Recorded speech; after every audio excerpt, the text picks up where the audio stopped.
दीपस्तंभ सोन्याचे.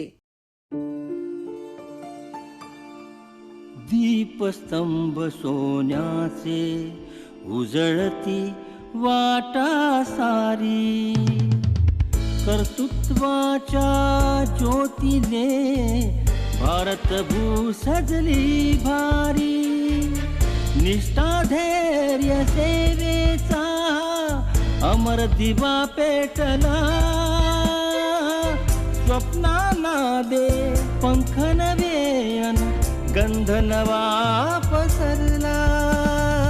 दीपस्तंभ सोन्याचे सोन्याचे सोन्याचे सोन्याचे.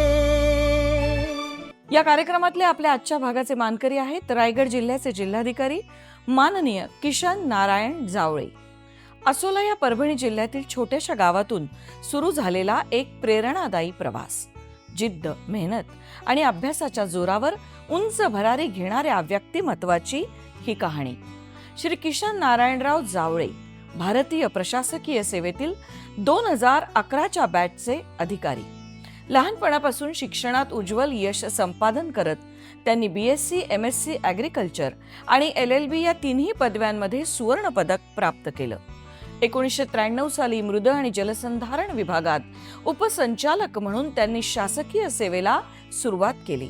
त्यानंतर परभणी, बीड, नांदेड आणि लातूर जिल्ह्यांमध्ये उपजिल्हाधिकारी आणि उपविभागीय अधिकारी म्हणून काम करत त्यांनी ग्रामीण विकास, रोजगार हमी योजना आणि प्रशासनातील विविध जबाबदाऱ्या अत्यंत प्रभावीपणे पार पाडल्या. आपल्या कर्तृत्व, प्रामाणिकपणा आणि लोकाभिमुख दृष्टिकोनामुळे त्यांनी प्रशासनात वेगळी ओळख निर्माण केली. आज ते रायगड जिल्ह्याचे जिल्हाधिकारी म्हणून कार्यरत असून विकास कामे, सुशासन आणि लोकहिताच्या उपक्रमांच्या द्वारे जिल्ह्याच्या प्रगतीसाठी कार्यरत आहेत. एका छोट्याशा गावातून सुरू झालेला हा प्रवास आज अनेक तरुणांसाठी प्रेरणादायी ठरतो आहे.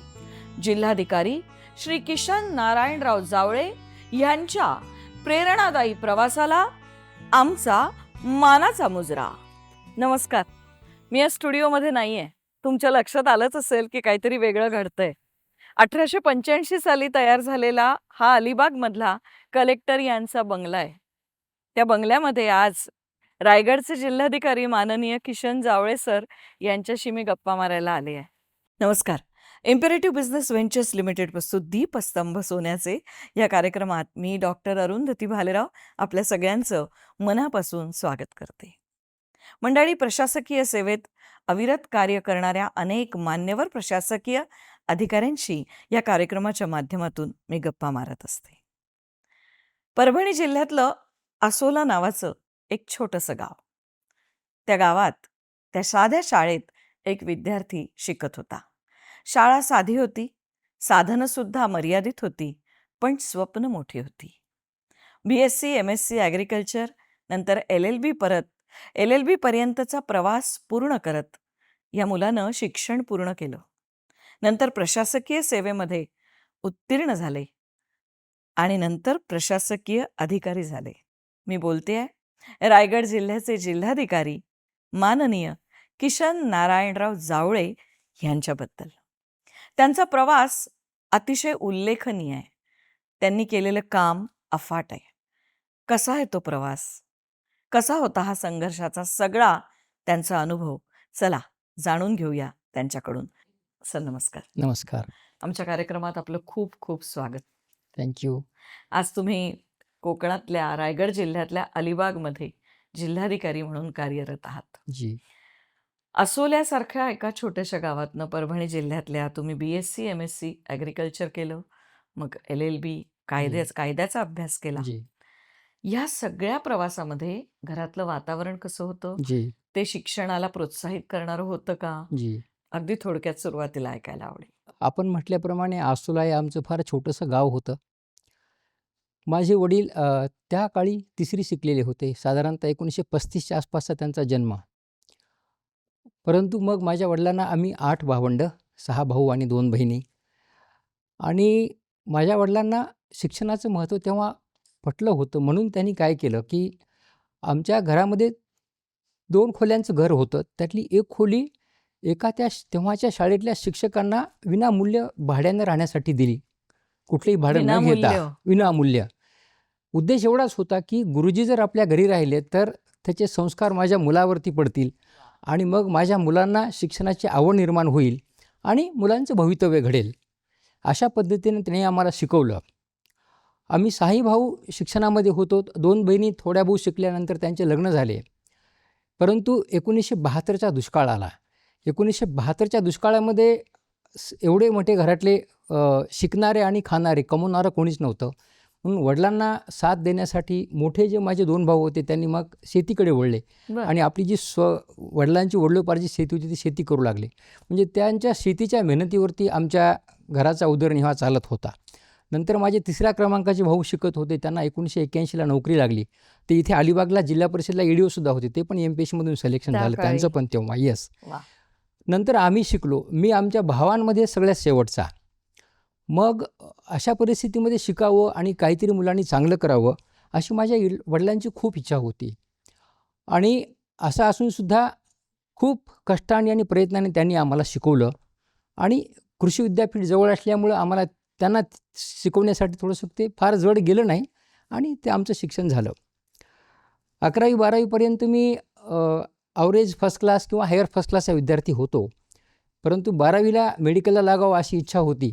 परंतु 1-2 मार्कावरून मेडिकल हुकलं आणि मग ठरवलं की आपण उपजिल्हाधिकारी व्हावं. कारण आमच्या गावामधले एक होनाजी जावळे ते इथे अगोदर जिल्हाधिकारी होते. ते उपजिल्हाधिकारी झाले होते. मग त्यांच्याकडे बघून आम्ही पुढे शिकत गेलो आणि ॲग्रिकल्चरला ॲडमिशन घेतलं आणि ठरवलं की आता उपजिल्हाधिकारी व्हायचं. आणि मग डे 1 पासून त्यासाठी तो प्रवास सुरू झाला.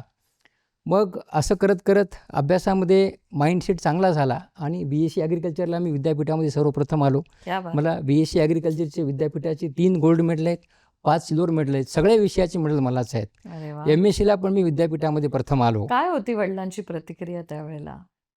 ती मात्र थोडीशी फार सांगायला अवघड आहे. ज्या दिवशी माझा कॉन्व्होकेशन झाला, कुलगुरू ते आले आणि कॉन्व्होकेशन झाला, मला तेवढे सगळे मेडल मिळालेले पाहून माझे वडील हर्ष उल्हासित झाले आणि दुसऱ्या दिवशी त्यांचं देहावसान झालं. अरे, ही सगळ्यात दुःखाची माझ्या आयुष्यातली खूप घटना आहे. मोठी घटना आहे. पण आणि त्यांना ते कळलं. त्यांना ते कळलं की ह्याला एवढे मोठे गोल्ड मेडल मिळालेले आहेत, हा विद्यापीठामध्ये पहिला आलेला आहे. आणि तेव्हा माझं MPSCमध्ये सिलेक्शनच झालं होतं कृषी विभागाला. ते त्यांना पाहिलं आणि दुसऱ्या दिवशी मला जाऊन जॉईन व्हायचं होतं. ते मला म्हणाले की आपण सकाळी जाऊ आणि तुला जॉईन करून घेऊया. त्यांना खूप आनंद झाला की माझा सगळ्यात शेवटचा लहान मुलगा आहे आणि तो आता उद्याच्याला जॉईन होते. आणि तो त्यांना पहाटे अटॅक आला. म्हणजे इतकी मोठी घटना, म्हणजे आनंद सुद्धा होऊ हो, नये असं होऊ नये. वाटतं हे ऐकल्यावर. अशीच परिस्थिती नाही? आहे. सर, 1993 मध्ये जी. तुम्ही मृदा आणि जलसंधारण विभागात सुद्धा काम केलं. जी. तर त्यावेळेचा तुमचा अनुभव कसा होता आणि तुम्हाला कुठली प्रशासकीय तत्व त्यावेळेला शिकायला मिळाली? 1993 ते 95 त्या विभागात होतो मी. त्यावेळेस फार महत्त्वाची घटना घडली. काय होतं की आपल्या भागात मराठवाड्यात आणि विदर्भामध्ये खरीपामध्ये मूग पेरायचे, कापूस लावायचे आणि हायब्रिड ज्वारी पेरायची. हो. मूग हे अतिशय डेलिकेट पीक होतं. थोडाही पाऊस जास्त पडला तरी ते जळून जायचं, कमी पाऊस पडला तरी ते येत नव्हतं. त्यावेळेस माझ्याकडे काय होतं की क्रॉप प्लॅनिंग विषय होता, अच्छा. मायनर आणि मिडियम प्रोजेक्टचा. तर त्यावेळेस आम्ही पहिल्यांदा सोयाबीन नावाचं जे पीक आहे तर ते आम्ही असं दारोदारी फिरत होतो की तुम्ही सोयाबीन 5 गुंठे पेरा, 10 गुंठे पेरा. मग आम्ही असं केलं की कंपल्सरी एका तालुक्यामध्ये किमान 1 एकर ते पेरायचा प्रयत्न केला. आणि तो 1993ला जो सुरुवात झालेला प्रवास आहे सोयाबीनचा, त्या सोयाबीनचं आम्ही इंट्रोडक्शन केलं. आज विदर्भ त्याच्यासाठी आज विदर्भ ओळखला जातो. त्याच्यावरतीच आहे, मराठवाडा अगदी. त्याच्यावरतीच आहे. अगदी. आणि खरीपाच्या पिकामध्ये एक चांगलं स्थैर्य आलेलं आहे. त्याची उत्पादकता 8 ते 10-12 क्विंटल पर एकर येते आणि शेतकऱ्याला ते अतिशय खात्रीचं आणि हक्काचं पीक झालेलं आहे. त्यामुळं तो जो नवीन क्रॉप तिथे आम्ही इंट्रोड्यूस केलं तर तो मला आयुष्यामध्ये खूप महत्त्वाचा आणि मोलाचा असा तो मला अनुभव वाटतो. आणि त्याच्यामध्ये मी माझं जे काय होतं ते खारीच्या वाट्याचं योगदान त्यावेळेस मी देऊ शकलो कृषी विभागामध्ये. आणि त्याच्यानंतर मग मी उपजिल्हाधिकारी झालो आणि मग मला तो विभाग सोडून मग इकडे महसूल विभागामध्ये जॉईन व्हावं लागलं. परंतु ते अतिशय महत्त्वाचं आणि मोलाचं काम मला याच्यामुळे वाटतं की आज रोजी त्यामुळे खरीपाची जी काही इकॉनॉमी आहे शेतकऱ्याची ती स्टेबल झालेली आहे. मराठवाडा आणि आणि चांगला विदर्भाची भाव आहे सोयाबीनला. चांगला भाव आहे, स्टेबल क्रॉप आहे ते. अगदी खरं हां. आहे. आणि जागतिक मागणी आहे त्या पिकाला. म्हणजे पुन्हा त्यातनं कुठलं तत्व तुम्ही त्या प्रशासकीय सेवेत आत्मसात केलं असं म्हटलं असं आहे तर? की आपल्याला बदल करत राहिलं पाहिजे. कारण आपण परंपरागतरित्या आपला कापूस, मूग बरोबर. आणि आपण हायब्रिड ज्वारी पेरत होतो. हं. पण नवीन कुठलं तरी असं कॅश क्रॉप जे की आपल्या वातावरणाला जास्त सूट होईल, कमी पावसाचा किंवा जास्त पावसाचा त्याच्यावरती परिणाम होणार नाही असं आपण इंट्रोडक्शन केलं पाहिजे. कुठल्याही बिझनेसमध्ये, मग ते शेती असेल किंवा काही असेल, माणसांनी नवनवीन कालानुरूप प्रयोग. नवीन बदल आपण केले पाहिजेत आणि त्याप्रमाणे त्याचे आपल्याला फायदे मिळतात. अगदी बरोबर. येस. तुम्ही किनवट आणि नांदेड सारख्या जी. त्या तिथल्या दुर्गम परिसरातल्या आदिवासी लोकांसाठी सुद्धा जी. परिसरात काम करत हो होतात. हो. त्यावेळची आव्हानं काय होती? मी किनवटला असताना विशेष करून तिथे तो डोंगराळ प्रदेश आहे आणि आदिवासींचा पट्टा आहे आणि त्या काळात 1999ला नक्षलिझमसुद्धा एकदम पीकवरती होता. हो. मग त्या ठिकाणी दुर्गम भाग आहे, कम्युनिकेशन नाही आहे, टेलिफोनची पण फारच व्यवस्था नाही आहे. अशा भागामध्ये काम करणं जरा फारच चॅलेंजिंग होतं, आव्हानात्मक होतं. तर त्यावेळेससुद्धा मी सांगायचं झालं तर मी 99ची लोकसभा आणि विधानसभा निवडणूक केली तिथे. आणि तिथे असे काही मतदान केंद्र होते की जिथे माणसं पायी पण जाऊ शकत नव्हते. तर लिटरली आम्ही त्या ठिकाणी पॅक ॲनिमल्स बुक केले आणि पॅक ॲनिमल्स बुक करून त्यांच्यावरून आम्ही त्या आमच्या मतपेट्या पाठवल्या. ती काय म्हणजे संकल्पना अक्षरशः. आहे थोडक्यात सांग. जी जी. पॅक म्हणजे पॅक ॲनिमल्सची संकल्पना म्हणजे काय की त्या भागामध्ये काही वर डोंगरवर चढून जाण्यासाठी गाढवांचा उपयोग करतो आपण. आजही रायगड किल्ल्यावरती आपण दगड घेऊन जाण्यासाठी आपण ते घेऊन जाऊ शकत नाही, तो पॅक ॲनिमलचा उपयोग करतो. तर आम्ही ते ॲनिमल्स बुक केले, त्यांच्या पाठीवर सगळं सामान द्यायचं आणि मग आपले लोक त्यांच्या सोबत मतपेट्या घेऊन जायचे. म्हणजे हे कम्युनिकेशनचा विषय होता. दुसरा नक्षलिझमचा विषय असा होता की जिथे मी राहत होतो तिथून 2 किलोमीटर अंतरावरती एक रेल्वे जात होती आदिलाबादला. तिच्यामध्ये कॅश चेस्ट होती मोठी. तर नक्षलाईट लोकांनी ती रेल्वे अडवली, बंदुकीच्या गोळीबाराने अडवून धाकदपटशाही करून त्या रेल्वेमधले पैसे लुटले. हे माझ्या घरापासून 2 किलोमीटर अंतरावरती घडलं. आणि मग आम्ही त्यावेळेस जाताना येताना सुद्धा आम्हाला एवढे रेस्ट्रिक्शन्स असायचे. संध्याकाळी जाताना गाडीचा वरचा लाईट लावायचा नाही, म्हणजे त्यांच्या लक्षात येतं की हा कोणीतरी अधिकारी चाललेला आहे. कामकाज करताना सुद्धा खिडक्या उघड्या ठेवायच्या असं पण काहीतरी होतं ना? तेच ना, खिडक्या पण उघड्या. हो हो हो. मग गाडीच्या खिडक्या उघड्या अगदी, ठेवायच्या अगदी, आणि अगदी. म्युझिक लावायचं. बरोबर आहे. मोठ्याने. Yes yes. फार इंटरेस्टिंग आहे हा सगळा जर्नी. जी. एक छोटासा ब्रेक घेतोय जी. आपण. कुठेही जाऊ नका, बघत राहा दीपस्तंभ सोन्याचे. दीपस्तंभ सोन्याचे. ब्रेक नंतर पुन्हा एकदा स्वागत. आपण बघता आहात इम्पेरेटिव्ह बिझनेस व्हेंचर्स लिमिटेड प्रस्तुत दीपस्तंभ सोन्याचे आणि मी गप्पा मारते रायगड जिल्ह्याचे जिल्हाधिकारी माननीय किशन जावळे सर यांच्याशी. सर, ब्रेक नंतर पुन्हा एकदा मनापासून स्वागत. दुर्गम भागातल्या अनुभवाबद्दल आपण सांगत होता. जी. ती जी रेल्वे लुटली तर तो आवाज माझ्या घरापर्यंत ऐकू आला. त्यांनी जे बंदुकांचा आवाज केला लुटताना तो सुद्धा ऐकू आला. मग अशा परिस्थितीत काय होतं तिथे पुन्हा नक्षलिझमच्या लोकांचा फॉरेस्टमध्ये पण त्रास होता. काही लोक फॉरेस्ट तोडून न्यायचे, जंगल तोडून न्यायचे. तर त्यावेळेस मग फॉरेस्टच्या लोकांना त्यांच्यावर कारवाई करावी लागायची. मग ती कारवाई केली सुद्धा त्यांना आवडत नव्हती, म्हणून मग ते फॉरेस्टच्या अधिकाऱ्यांना पण टार्गेट करायचे. त्यामुळे आम्ही फॉरेस्टच्या असतील, महसूलच्या असतील, पोलीस अधिकारी असतील, आम्हाला दररोज संध्याकाळी बसून समन्वय, कुठे काय चाललंय, कुठली काय इनपुट आहे, या सगळ्या बाबतीत आम्हाला एक वेगळ्या सतर्क राहावं लागायचं आणि पूर्ण कोऑर्डिनेशनमध्ये काम करावं लागायचं.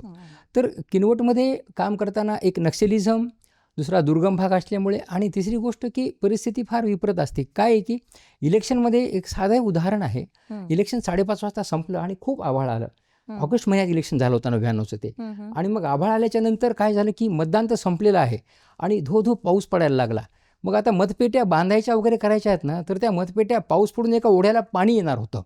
मग त्या मतपेट्या रात्रभर पलीकडे राहिल्या असत्या. तो माझा PI इतका हुशार होता, त्यांनी मतदान संपलं की ते असं सगळं गुंडाळलं आणि तो त्या नदीच्या अलीकडच्या तीरावरती आला आणि अलीकडच्या तीरावरती येऊन त्याला सांगितलं की इथं तुम्ही आता तुमचं सील करा, म्हणजे इथून सील करून आपण ते घेऊन जाऊ शकतो. त्याचा समय सूचकता. नाहीतर ते पलीकडेच राहिला असता आणि मग पोलिंग बूथ आलं नाही म्हणून सगळीकडे ते गाजावाजा झाला असता त्या गोष्टीचा. म्हणजे टीमवर्क खूप चांगलं होतं आणि तुम्हाला मिळालेले सहकारी सुद्धा अतिशय चांगले होते. अगदी बरोबर आहे. या सगळ्या काळामध्ये जी. आता तुम्ही जसं सांगितलं की टार्गेट करायचे नक्षलवादी तेव्हा, जी. आणि तेव्हा ते काही आत्मसमर्पण वगैरे त्या काळात नव्हतंच करत त्यावेळेस. नव्हते. तर कुठेतरी जीवाची भीती वाटायची नाही का? अगदीच भीती वाटत होती. परंतु एक नवीन होतो नोकरीमध्ये, भीती वाटायची, थोडं धैर्यानं पण काम करायचं जोश होता. आणि जोश होता आणि आतमधून आपला कॉन्शियस फार क्लिअर होता की आपण चुकीचं काही करत नाही. त्याच्यामुळे ती भीती जरी असेल तरी तिचं काही वाटत नव्हतं की आपलं काय होणार नाही, कारण आपण काही चुकीचं करत नाही. ही खंबीर अशी एक मनामध्ये आपल्या ताकद होती की आपला विल पॉवर चांगला आहे, कॉन्शियस क्लिअर आहे, तर आपल्याला काही होणार नाही. यामुळे काही वाटतही नव्हतं एक वेळेस असं. म्हणजे प्रशासन आणि पोलीस यांना समन्वय साधून दर दिवशी अगदी आम्ही स्ट्रॅटेजिक स्ट्रॅटेजिक प्लॅन आम्ही दररोज बसायचे आणि चर्चा करायची. पर्यायच नव्हता, ते बसावंच पर्याय लागत होतं. नव्हता. तुम्ही परभणी भागामध्ये ज्या भागात तुम्ही लहानाचे जी, मोठे झालात, जी, जी. असोल्यामध्ये तर शिक्षण अगदीच. झालं. हो, तिथे सुद्धा तुम्ही उपजिल्हाधिकारी म्हणून काही काळ हो, होतात. हो. तिथला अनुभव कसा होता? नाही, आपल्या भागात काम करताना आपल्याला आनंद होता आणि आपल्या मित्रांना, नातेवाईकांना त्यांना वेगळ्या प्रकारचा फार आनंद वाटायचा, की आपला मुलगा आहे उपजिल्हाधिकारी झालेला आहे. हो. पण तिथे एक असा अनुभव आला प्रोबेशनमध्ये, की प्रोबेशनमध्ये आम्हाला 16 महिन्यानंतर तहसीलदार करतात एका तालुक्याचा. हम्म, हम्म. मग मी पाथरी तालुक्यात तहसीलदार जॉईन झालो आणि मग थोडंसं काम करण्यासाठी सुरुवात केली. तर एका ठिकाणी फोन आला, की ITIच्या कॉलेजमध्ये कोणतरी बांधकाम करते. मग मी म्हटलं, अरे असं कसं होऊ शकते गव्हर्नमेंटच्या लँडवरती. मग मी लगेच ती जागा पाहायला गेलो. पाहिलं तर ITIच्या कंपाऊंडमध्ये बांधकाम चालू आहे. मग मी आल्यानंतर एक पत्र काढलं आणि हे बांधकाम तात्काळ पाडून टाका. मग हे पत्र काढल्याच्या नंतर आमचे लोक गेले बांधकाम काढायला. मला हँडल केल्यामुळे थोडी नाराजी झाली. मी येऊन जिल्हाधिकाऱ्यांना हे प्रकरण सांगितलं आणि सांगितल्याच्या नंतर मला जिल्हाधिकाऱ्यांनी खूप धीर दिला. सांगितलं की असे प्रकरण होत राहतात. हिंमत हवी. आपण सार्वजनिक जीवनामध्ये आहोत, पब्लिक लाईफमध्ये आहोत. आपली करणारी प्रत्येक कृती आपल्या दृष्टीने बरोबर असते, पण प्रत्येकाला आवडेल असं नसतं. त्याच्यामुळे आपण धारिष्ट्यानं घ्यायचं आणि आपण याला तोंड द्यायचं आणि अशा गोष्टी होत राहतात. तो छोटा काळ होता 4 महिन्याचा, त्यात तो इन्सिडेंट घडला. नंतर मग मी माइंडसेट केला, की आपलं काम जर आपली जर धारणा बरोबर आहे आणि आपण जर योग्य काम तर करत असू घाबरायचं का? तर घाबरायचं काही कारण नाही. अतिशय वेगळा अनुभव आहे, पण त्यावेळेच्या जिल्हाधिकाऱ्यांनी तुम्हाला सांभाळून घेतलं. जी, जी, त्याच्याकडे मी पुन्हा येणार आहे. जी, एक जी, छोटासा ब्रेक जी. घेतोय. म्हणजे कुठेही जाऊ नका, बघत राहा.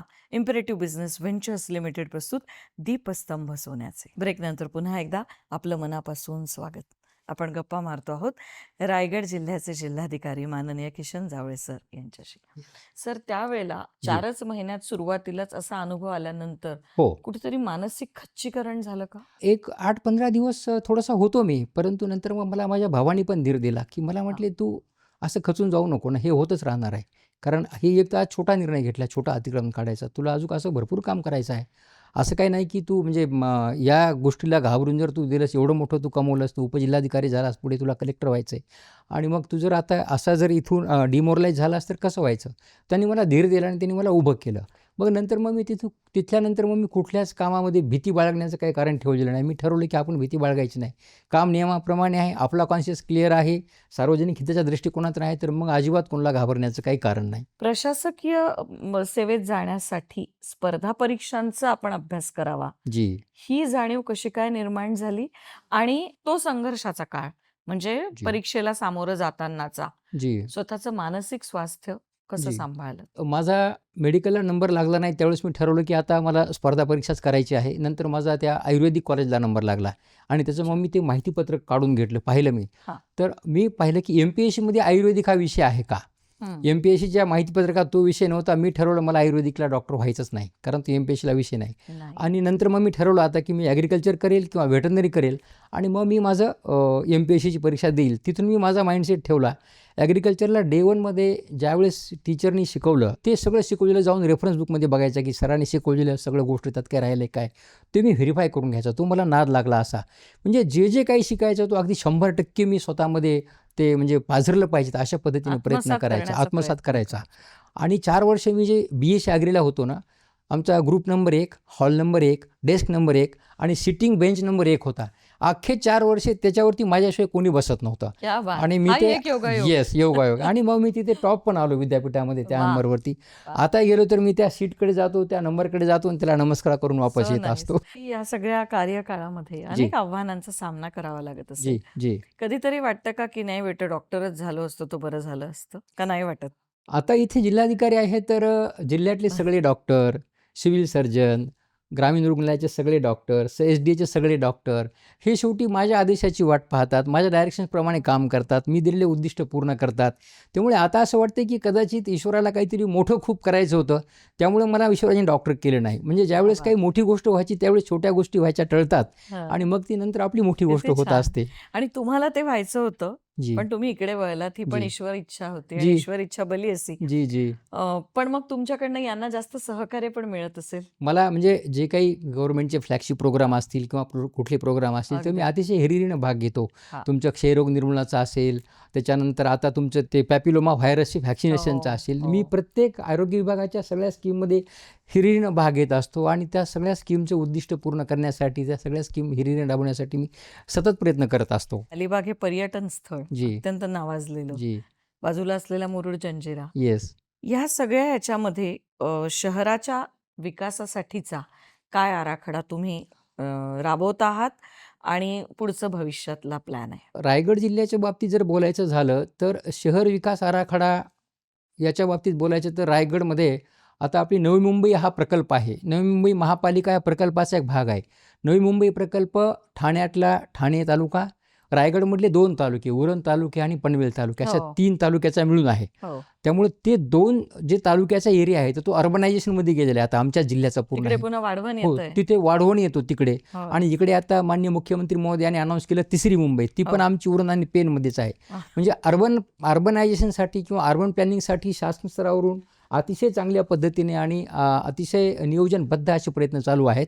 आणि ते शासनाचं नगरविकास विभाग आणि शासन आणि मुख्यमंत्री महोदय माननीय पंतप्रधान नरेंद्र मोदी साहेब यांचं जे विकसित भारतचं 2047चं जे उद्दिष्ट आहे तर ते साध्य करण्यासाठी आटोकाट आणि सर्वतोपरी प्रयत्न आपण जे ते करत आहेत.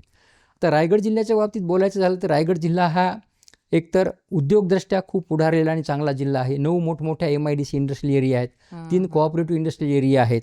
रायगड जिल्हा हा मत्स्य व्यवसायासाठी खूप महत्त्वाचा आपला जिल्हा आहे. रायगड जिल्ह्याचं मत्स्य व्यवसायाचं उत्पादन 46,000 मेट्रिक टन दरवर्षी आहे.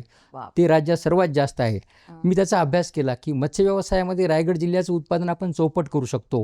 आता जे आपल्याकडे जवळपास 145 गावं आहेत जिथे आपल्या कोळी बांधव आपले मच्छीमारीसाठी आतमध्ये जातात, बोटी घेऊन येतात.